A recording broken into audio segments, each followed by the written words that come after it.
অন্যদিকে অমৃত ভারত স্টেশন প্রকল্পে আজ উদ্বোধন হচ্ছে কল্যাণী ঘোষপাড়া স্টেশনের পরিকাঠামো উন্নয়নে খরচ করা হয়েছে 3,80,00,000 টাকা।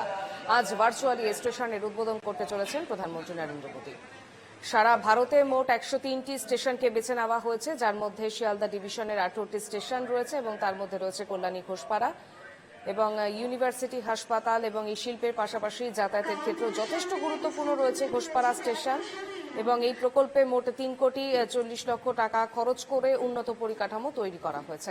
আমাদের সঙ্গে সরাসরি রয়েছেন আমাদের প্রতিনিধি অনুপ কুমার মণ্ডল। অনুপ, আজ যেমনটা জানা যাচ্ছে যে অমৃত ভারত স্টেশনের উদ্বোধন হতে চলেছে এবং তার মধ্যে কল্যাণী ঘোষপাড়া স্টেশন রয়েছে, কিভাবে সাজিয়ে তোলা হয়েছে স্টেশন চত্বর? একদম দেখো অর্পিতা, তোমাকে প্রথমে বলবো যে সারা ভারতবর্ষে কিন্তু 13,000 মোট অমৃত ভারতের স্টেশন কিন্তু চিহ্নিত করা হয়েছিল। তারপর কিন্তু আজ কিন্তু আমাদের যিনি প্রধানমন্ত্রী আছেন মোদীজি কিন্তু আজকে 103টি কিন্তু এই অমৃত ভারত স্টেশন উদ্বোধন করবেন। তার মধ্যে কিন্তু আছে কিন্তু এই ঘোষপাড়া স্টেশন। তোমাকে আমি একটা কথা বলবো যে এই ঘোষপাড়া স্টেশনে কিন্তু বেশ কিছু ইউনিভার্সিটি, বেশ কিছু কলেজ, বেশ কিছু কলকারখানা রয়েছে। সেই কারণে কিন্তু এই ধরনের চিন্তাধারা নেওয়া হয়েছে, এমনটা কিন্তু সূত্রে জানা যাচ্ছে। আমার সাথে রয়েছেন এই রেলের একজন আধিকারিক আছেন, তার কাছে সরাসরি চলে যাব। স্যার, এই যে আজকে যে অমৃত ভারত স্টেশন তৈরি হচ্ছে, যে উদ্বোধন হতে চলেছে, মোদীজি উদ্বোধন করছে, কি বলবেন এবং কতটা সারা ভারতে 13,000 স্টেশন প্রথমে ইয়ারমার্ক করা হয়েছিল।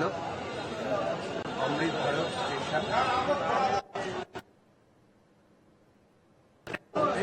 103টা স্টেশন আজকে নরেন্দ্র মোদীজি উদ্বোধন করলেন, যার মধ্যে আমাদের শিয়ালদা ডিভিশনের একটি মাত্র স্টেশন হচ্ছে কল্যাণী ঘোষপাড়া।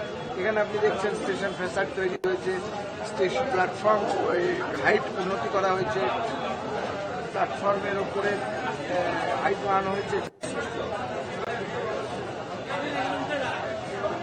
প্ল্যাটফর্মের উপরে হাইট উন্নতি করা হয়েছে, আর নানাবিধ এখানে জিপিএস এনাবল ক্লক লাগানো হয়েছে। এখানে আজকের অনুষ্ঠানে মন্ত্রী আমাদের মধ্যে উপস্থিত হয়েছে আমাদের অতিথি মাননীয় জগন্নাথ সরকার মহাশয়। এখানে জিপিএস এনাবল ক্লক লাগানো হয়েছে, দিব্যাঙ্গদের জন্য আলাদা ব্যবস্থা করা হয়েছে, আলাদা টয়লেট, আলাদা কাউন্টার করা হয়েছে, মেয়েদের জন্য আলাদা ওয়েটিং হল করা হয়েছে, ওয়েটিং হল, সেখানে বাকি সব কিছুর সঙ্গে ছোট লাইব্রেরিও আছে। এই পরিষেবা বিশ্বমানের পরিষেবা, সেই হিসেবে এটা একটা ইউনিক তো বটে। ঘোষপাড়াকে বেছে নেওয়ার কারণ হচ্ছে কল্যাণী ঘোষপাড়া এখানে কলেজ, ইউনিভার্সিটি, কৃষি বিশ্ববিদ্যালয়, এমনকি কল্যাণী এইমস আছে, ব্যাংক আছে, স্কুল আছে, একটি গুরুত্বপূর্ণ জায়গা। এখানে প্রায় 3,80,00,000 টাকা ব্যয় স্টেশন পুনর্নবীকরণ করা হয়।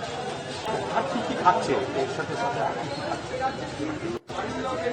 উন্নততর পরিষেবা মানে এখানে লাগানো হয়েছে, এখানে স্টেশন ফ্যাসাড উন্নত করা হয়েছে, স্টেশন পরিষেবাকে লোকাল আর্ট অ্যান্ড ক্রাফট দিয়ে সাজিয়ে তোলা হয়েছে, ক্লক লাগানো হয়েছে, ট্রেন ইনফরমেশন বোর্ডগুলোও জিপিএস আনাবে, ঠিক আছে। প্ল্যাটফর্মে অ্যান্টি স্কেটিং টাইলস লাগানো হয়েছে, প্ল্যাটফর্মটাকে এমন উন্নত করা হয়েছে যাতে বোর্ডিং এবং ডিবোর্ডিংয়ের কোনো সমস্যা না হয়। সব কিছু এখানে করা হয়েছে যা যা অ্যাকচুয়ালি স্টেশনের দরকার। স্যার, বিভিন্ন সময় দেখা গেছে যে স্টেশন হয় ক্ষয়ক্ষতিও দেখা যায় যে মানুষ সেভাবে এই পরিষেবা নেয় না এবং নোংরা আবর্জনা করে থাকে, সেক্ষেত্রে কোনো ব্যবস্থা করা যেমন স্টেশন পরিষ্কার রাখার প্রাথমিক দায় রেলে, আমরা এসে পরিষ্কার রাখার চেষ্টা করব। আমাদের যদি পরিষ্কার রাখায় গন্ডগোল হয় আপনাদের মাধ্যমে আমরা জানতে পারি। हमारा आज का कार्यक्रम हम लोग कुछ समय में शुरू कर रहे हैं। हमारे बीच आज पधार चुके हैं हमारे मुख्य अतिथि श्री शांतनु ठाकुर महाशय, जो कि minister of state for food, shipping and waterway government of India है। हम स्वागत करते हैं उनका। हमारे बीच हमारे अतिथि पधार चुके हैं श्री जगन्नाथ सरकार महाशय, जो कि मेंबर ऑफ पार्लियामेंट लोकसभा रानागढ़ क्षेत्र से है। हमारे बीच हमारे বেশ আর और अतिथि কিছুক্ষণের राशि মধ্যেই উদ্বোধন হবে এবং যেমনটা জানা যাচ্ছে যে এই অমৃত ভারত স্টেশনের আওতায় রয়েছে কল্যাণী ঘোষপাড়া স্টেশন এবং ভার্চুয়ালি স্টেশনের উদ্বোধন করতে চলেছেন প্রধানমন্ত্রী নরেন্দ্র মোদী। আমাদের সঙ্গে ছিলেন আমাদের প্রতিনিধি অনুপ কুমার মণ্ডল। আপাতত ধন্যবাদ অনুপকে।